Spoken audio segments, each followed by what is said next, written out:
ভগবান শ্রীকৃষ্ণ বলেছেন যে ভক্ত আমার শরণ লবে ও নিত্য আমার গুণগান করবে ও আমার গীতার বাণী অনুসারে সাত্ত্বিক সৎ ন্যায়পরায়ণ কর্ম করে যদি সেই নিত্য বরণ করে পরকালে ভবনদী আমি নিজ হাতে পার করব। তাকে নদীর তীরে দাঁড়িয়ে থাকতে হবে না। বুক পকেটে টাকা না থাক বুকে আত্মসম্মান থাকাটা জরুরি। বুদ্ধি না থাক বিবেক থাকাটা খুব জরুরি। জ্ঞানী না হও দানি হওয়াটা জরুরি। বড়লোক না হও বড় মনের হওয়াটা জরুরি। মানুষ হয়ে মানবিকতা থাকাটা জরুরি।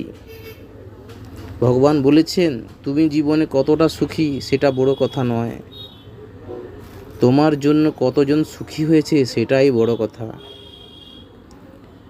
লোভী মানুষ কখনো অন্যের দুঃখের ভাগ নেয় না, তারা সব সময় অন্যের সুখ ভাগ নেওয়ার জন্য বসে থাকে। ভগবান বলেছেন আমি যখন মানুষ রূপে অবতীর্ণ হই মূর্খেরা আমাকে সাধারণ মানুষ মনে করে অবজ্ঞা করে। তারা আমার পরম ভাব সম্বন্ধে অবগত হয় না এবং তারা আমাকে সর্বভূতের মহেশ্বর বলে জানে না। যে রাজ্য নিজেকে শক্তিশালী মনে করিয়া জ্ঞানীকে বিনাশ করে এবং সেখানে জ্ঞানী দলিত হয় সে রাষ্ট্র মহা অধঃপতনে নিপতিত হয়। নিজের ধর্ম অনুযায়ী কর্মে তোমার অধিকার আছে, ফলে নয়। এতএব কর্ম করো, কখনো নিজেকে কর্মফলের কারণ মনে করো না এবং কর্মফলে আসক্ত হও না, আবার কর্ম ত্যাগও করো না। তিনটি জিনিস কখনোই ফিরে আসে না, সময়, কথা ও সুযোগ। তিনটি জিনিস হারানো ঠিক নয়, শান্তি, আশা ও সততা। তিনটি জিনিস পতন হয়,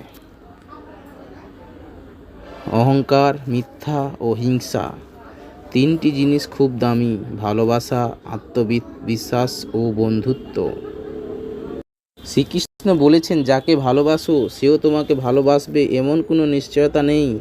ভালোবাসা কোনো ধনসম্পত্তি, মোহ নয়, জোর করেই তাকে পাবে।